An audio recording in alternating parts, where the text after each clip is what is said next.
Hello everybody and welcome back for more Let's Play Banjo-Tooie. In the last episode, we did our post-level backtracking once more, and not only that, we also fought Klongo again, and also we turned Kazooie into a dragon.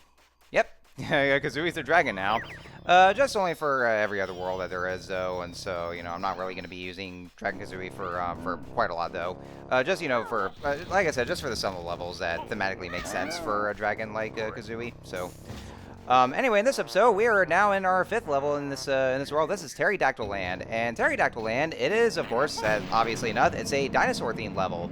So you're going to be encountering lots of, lots of dinosaurs and all that. There's lots of cavemen all over the place. And honestly, though, I really do like the whole concept of this whole thing. Terrydactyland.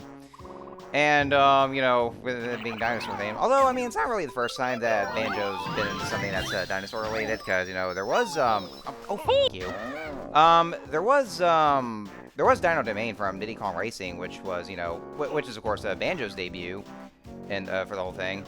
But, for the Banjo-Kazooie series as a whole, then, yeah, this would probably be the first and only dinosaur-themed level. So, I mean, there hasn't been anything like that in Banjo-Kazooie itself, so I figured, why not? I mean, might as well just go for a dinosaur-themed level. So, yeah, anyway, Terrydactyland, talk about the level itself. Yeah, like I said, I like the whole concept of it, though.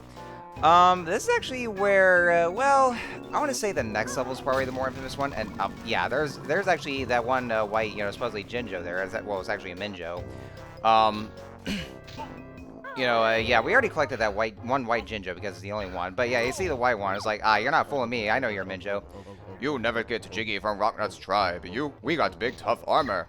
Alright, yeah, these guys are, they're known as the Rocknuts tribe. There are actually 5 of them in total, and if you kill all 5 of those, well, there's actually some kind of way you have to kill them. It's actually one of those Jiggy missions. So what we have to do is we're going to make use of the Clockwork Kazooie eggs. And, they can't really be beaten from their front because of their armor.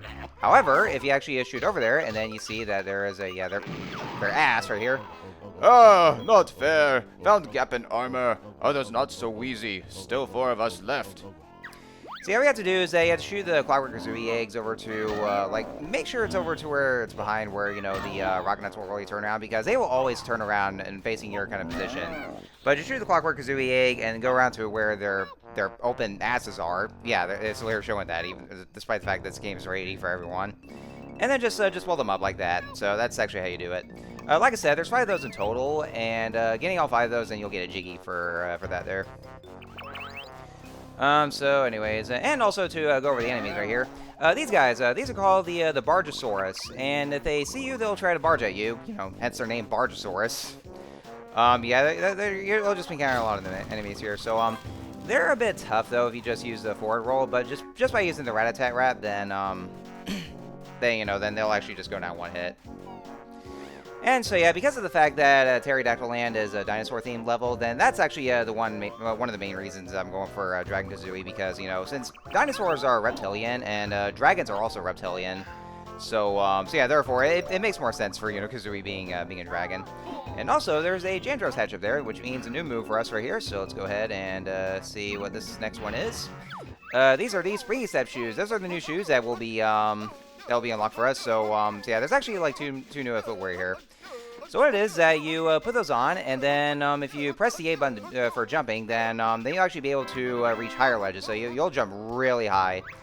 If you're actually splitting up and you're playing as Kazooie alone, then Kazooie will actually get an extra height boost. So, they actually be able to reach higher places, and they're useful for some aspects, too. So anyways, so going back to talk about Terrydactyland. So yeah, Terrydactyland, it's a huge level for one thing, and there is actually a good reason for that too. Layout-wise, it does look a bit similar to Click-Clock Wood, because it's all in a circle, but there's like this whole this whole mountain right here. So so yeah, like just right in the center. So kind of similar in that kind of way, where with the big tree that Click-Clock Wood had. So. Well, it's not really like woodland critters, it's just dinosaurs, so... And here's our next Rocknuts tribe, so yeah, the Rocknuts are going to be in their own locations, and don't worry though, they're not going to be in random locations either, because I know this game is always randomized for some things, but the Rocknuts are one of the notable exceptions here, so... So there's not really much to worry about. So yeah, and I'll go back to, you know, how huge Terrydactyland is. So yeah, I know for one thing it's very huge, and this is actually where things get a little more. Well, a lot of people agree that things get a little more complex. Or you know, there's some missions for getting the Jiggies, where you know it'll require probably or quite a bit of backtracking too, or just going back and forth there. And I know that actually does get pretty annoying as well. There is a peculiar egg that's up there, but we can't really do anything about that though because, well, I mean, it's all gray. I mean, it's not really a stone or anything, but you know, there's more on that later on in this level. And there's a little orange ginger right here, and by collecting that right there, if I can get to it, there we go. Because yeah, what the hell's a hitbox? And so now we've completed the Orange Jinjo family. So there's actually 2 family members for the Orange Jinjos, and so now we got a Jiggy for that. Like I said, folks, those of you who might have forgotten, the Jiggies you collect from the Jinjos, they actually account for the Jiggies you get in the Isle of Hags overworld. So, that's just, you know, one thing to keep in mind. So even if you're a different level, the Jiggies you get from the Jinjos, they're just from the Isle of Hags. So it's not like in Banjo-Kazooie where you get like 5 different colored Jinjos, and you get the Jiggy that's supposed to be part of the said level. But no, it actually plays a little differently this time here. Alright, so, yeah, don't forget that the honeycomb, that's right there, so. Yeah, I really like the whole lighting here. It looks so dark, and, you know, it's all, shaded in. You know, this really does look great in the N64. Because, you know, Banjo-Tooie definitely is one of the best looking N64 games that there is. And this doesn't even require the expansion pack. Because, you know, like I said, this is stuff you see in Majora's Mask, and that game required the expansion pack, but no, this one doesn't. And it's also the same with Conker's Bad Fur Day, where, you know, it looks very detailed and all out there, and, you know, and even that game doesn't require the expansion pack. Let's see what the sign says right here. It's egg sighting in the Oogle and Unga caves. I can't exactly remember what that is even for, or how much of a hint it's supposed to be. And yes, while you're Dragon Kazooie, you're gonna have to get used to Kazooie's incredibly low-pitched voice. When she's a dragon, because you know, because you know, it sounds weird and all that, but you know, I mean, not too much of a fan of it though, because you know, because of how weird it sounds though. But you know, a lot of people like using Dragon Kazooie because of how OP she is. But you know, like I said, I'm not gonna be using Dragon Kazooie a whole lot. I'm only just gonna be using her for every other level. So when we get to the next level, then I'll just be going back to doing regular Kazooie, or actually when we do the backtracking for Terrydactyland. And this next one here is a Banjo exclusive move. This is Taxi Pack. So what it is that, you know, since Kazooie is not in the backpack at the moment, what you do is that Banjo will be able to pick up the some certain characters, and he would actually stuff them into his backpack. And for some reason, like, you know, Banjo's backpack has like infinite space here. So like, no matter what the size of it is or what size of the characters are, he'll always be able to fit them in there. Kind of like having to use the empty bottle on the Deku Princess in Majora's Mask. Oh, by the way, folks, yes, so you can actually be able to swim with Banjo alone, and Banjo can actually swim pretty fast as well just by pressing and holding the A and B buttons together. And, you know, this is actually, you know, it's very surprising, too, because, like, you know, because you would think that that Banjo would kind of be lacking in a lot of the abilities, but like, you know, he does rely on Kazooie a lot though, which is kind of weird because, you know, for the fact that Banjo's a fucking bear.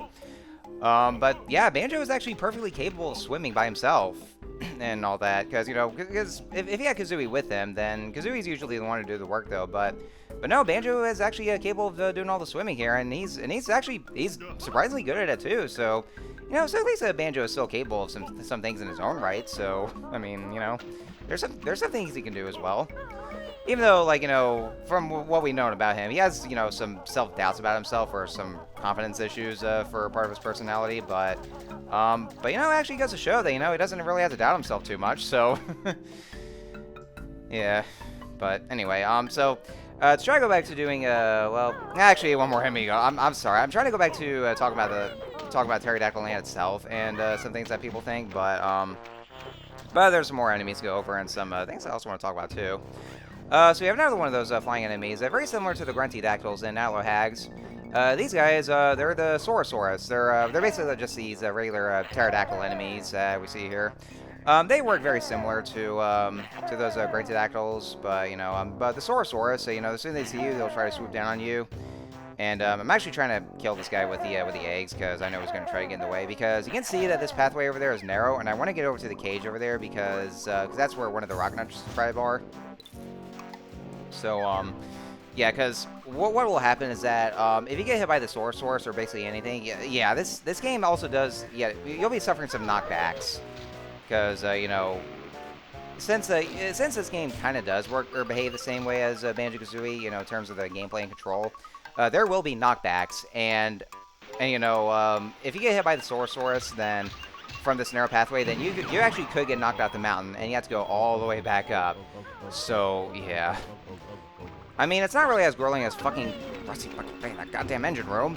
But like, you know, that, but you know, it does get very annoying when you get knockbacks and then you have to go all the way back up. So, also, I really like how there's a lot of details that prehistoric fish, and there's one of the, one of those guys. I forgot the names of them. I know that's what, I know that's what, Ammonite is based off of. So, I mean, yeah, like I said, I forgot the names though, but it's actually kind of cool to look at, you know, just seeing those little details. It's the little ones that I really like.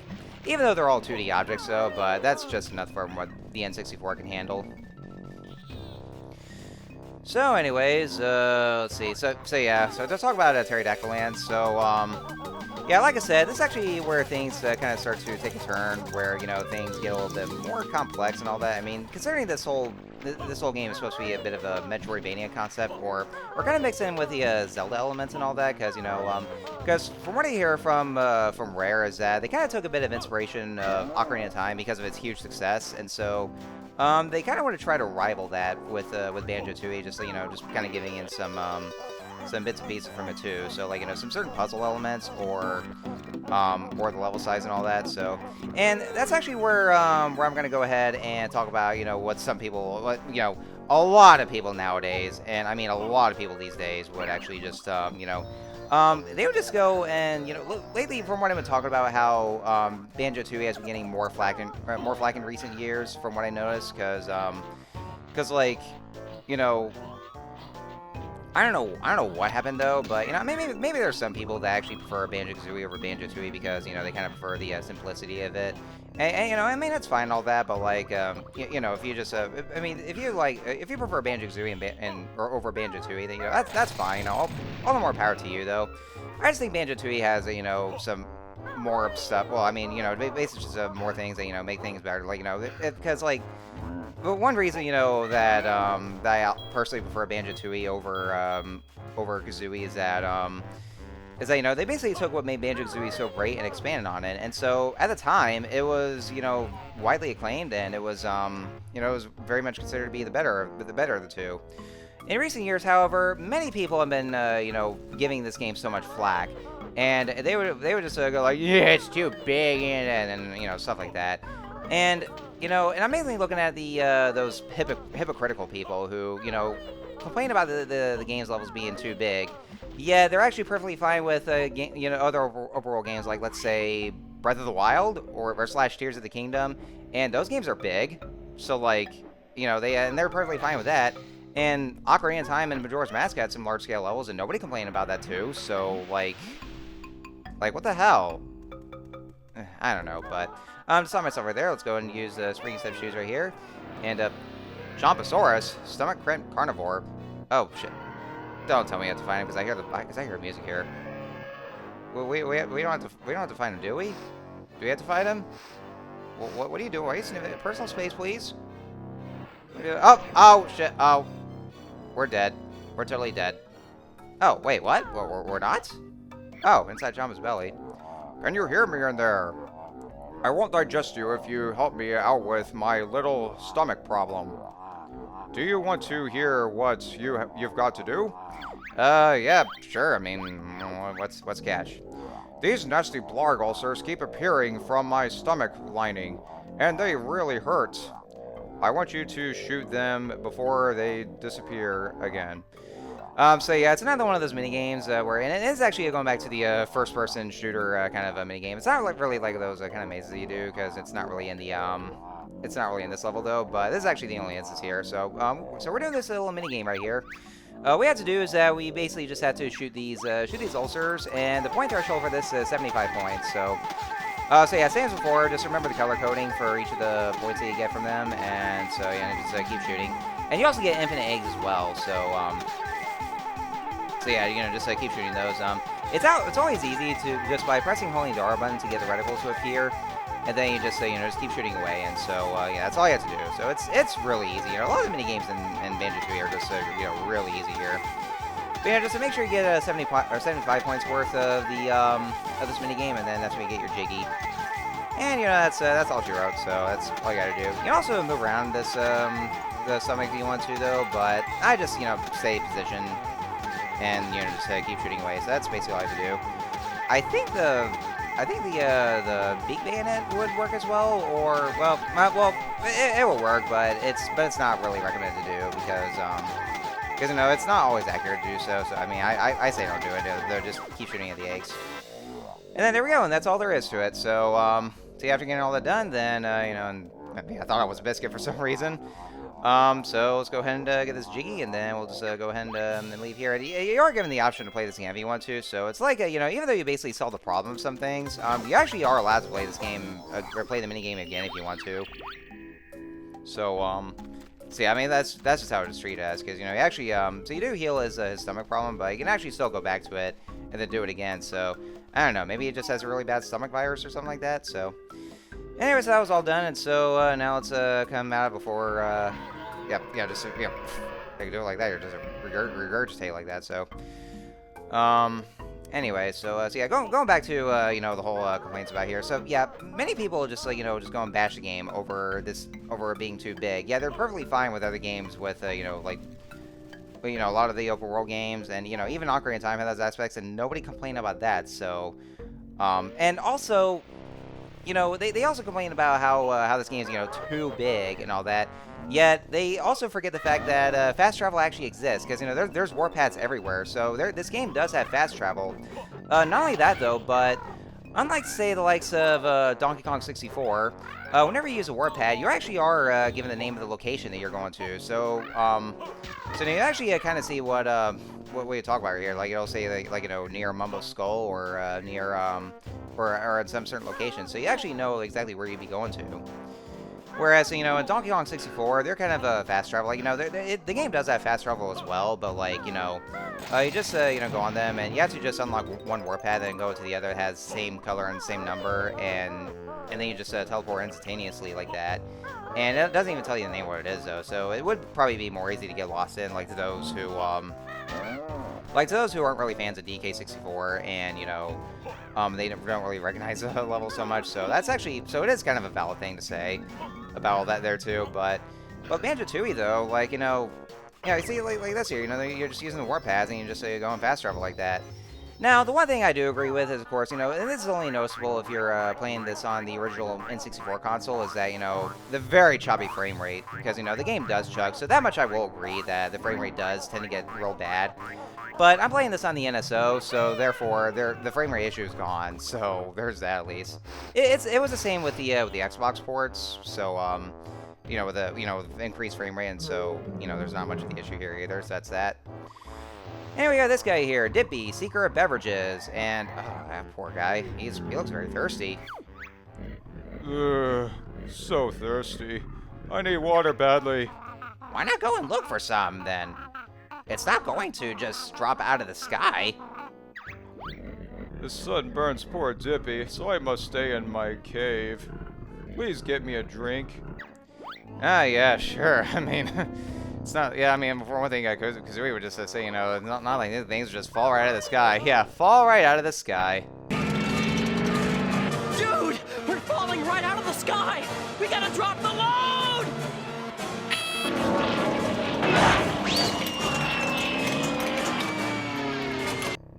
But anyhow, so there's a little train switch right here, so let's go and open this train. Yeah, there's even that has a train station here. So even though, like, prehistoric setting like Terrydactyland has some sort of technology here, what's it doing in this era? But yeah, let's see what else there's to say. Yeah, I guess that's pretty much all I had to say about with the criticisms about them complaining. Now, I mean, like, and those people who aren't really fans of, the more casual players who aren't really fans of the of large scale levels, and so they don't really like the big scale levels, but and that would be fine as well. So I mean, this game isn't really for everybody though, but like I said, I'm more so talking about those who are perfectly fine with the open world games, yet still go along the bandwagons and, you know, have the high minds of agreeing with all the other people about how big this game is. And, you know, even with people who actually previously loved this game and then just suddenly agree with the one person who did the video essay, and then everybody just high minds there. That stuff always bothers me about all that. There's like, you know, just guys, you know, don't just go and like suddenly agree on what one person says about how they feel about the game and just suddenly go about it. You know, just form your own opinion. That's what it is. You know, just, you know, so you play the game and then, you know, you decide for yourself whether you like the game or not, and just, you know, just form your own opinion. That's kind of what things should be about. Just don't go just so, you know, look at a game or a video game review and just suddenly agree with what they have to say. You know, just form your own opinion. That's all there is. So just don't go on these bandwagons and just, you know, just decide, you know, whether you like it or not, and, you know, some issues here. And so my whole stance is, you know, I just haven't played, you know, both Banjo-Kazooie and Banjo-Tooie. I just know, like, a lot of the stuff that we have here, and, you know, and there's, like, you know, some upgrades, you know, more moves and all that, and, you know, it actually makes the whole thing more enjoyable, and, you know, with all the interconnected levels and all that. And so, and also the humor as well. I gotta say, though, Banjo-Tooie actually does so much better with the humor than arguably Banjo-Kazooie, because, like, you know, because in Banjo-Kazooie, when you interact with characters, you know, they just, all you do is they basically just tell you what the whole mission is, and they, you know, they ask for your help, and then once you get it solved, they go like, oh, thank you, here's your Jiggy, and then all that there. And not to mention, Banjo-Kazooie don't really talk all that much. Well, actually, especially more so, like, by the time you get to Mad Monster Mansion, like, they have no dialogue at all. Until you get to Grunty's Furnace Fun, and after you rescue Tootie, then that's when they start talking again. But yeah, for some reason, Banjo-Kazooie just, like, they kind of stop with their dialogue. You know, just, like, by the, I guess by the third point of the game. Oh, hello. Oh, yeah, this is one of the Unga Bungas here. You not come past. No one gets in Oogle Boogle Cave. They bad men. Why is that, then? We Unga Bungas want to rule all Terrydactyland. Oogles want to share. They bad.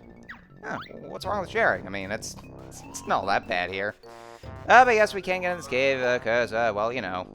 You shall not pass! Yeah. Yeah, going back to the humor bit right here, so yeah, that's kind of what there is, though. But Banjo-Tooie, however, like, they've really amped up the humor in this one. It has, like, you know, funnier dialogue to where, you know, there's, like, much better interactions, and, you know, and Banjo-Kazooie themselves actually do interact with the characters, so, you know, they kind of, you know, they will still tell you about the problem, but, you know, but they actually react in some ways, and, you know, Kazooie especially, like, you know, she has a lot of snarky things to say, and, you know, Banjo kind of goes along with it. It's just funny here, so. Anyway, Sargosaurus Family Cave, and there's this lady here. Go away. Leave Scrotty alone. Well, if that's how you greet visitors. Why are you so sad? My family isn't keeping too well.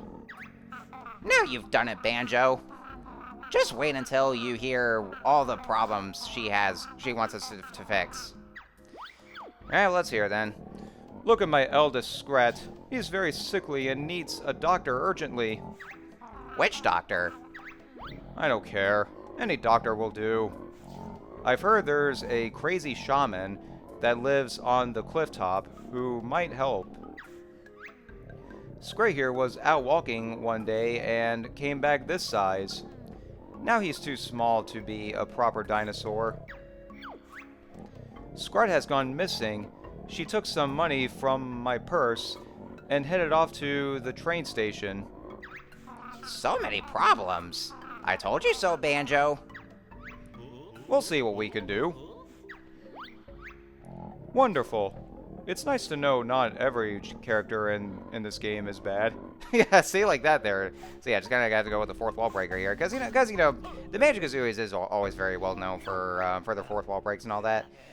Oh, I do feel slightly unwell. It must have been that caveman I ate, or perhaps it was the pterodactyl dung. Ew. Don't even say that out loud. And then, this little guy right here. Oh, he's so tiny. Boo-hoo-hoo. I'm so small, and all the girls laugh at me. Oh, that sucks. So, yeah, that's actually what it is. This is one of those, this is actually one of those notorious missions where, it's basically a whole family of the Triceratops where, you know, we have the mother here. And basically what this is, you have to solve all the problems. They're all in their own kind of a separate, or in their own kind of separate problems here. And so by doing all this, then you, that's when you get the Jiggy. And you have to do each one of those and solve their own kind of a set of problems here. So it is one of the more notorious missions where you have to do, there's a lot of backtracking involved. And this is actually one of those things where, you know, a lot of people find very annoying, which that much I can actually agree with, though. It does tend to be a bit of a drag with having to take care of all this right here. So, so yeah, and we're not going to do it right now, though, because it's already in the end of the episode, so we're going to do that in the next episode, but get ready, folks, because it's definitely going to be a long one here. Now, one of those Triceratops we already did, we kind of did technically get taken care of, and so, it was one of them that was over in Witchy World that we saw before, and so she's already in the train now, so all you have to do is just bring Chuffy over, and then she'll come back over, but the other ones we'll have to take care of, though. And a couple of them actually involve, you know, having to play as Mumbo, so. Anyway, so that should be it right about now. So next time on Let's Play Banjo-Tooie, we're going to do that mission, and then some more missions we're going to do in Terrydactyland, and, you know, such and such. So I will see you guys next time.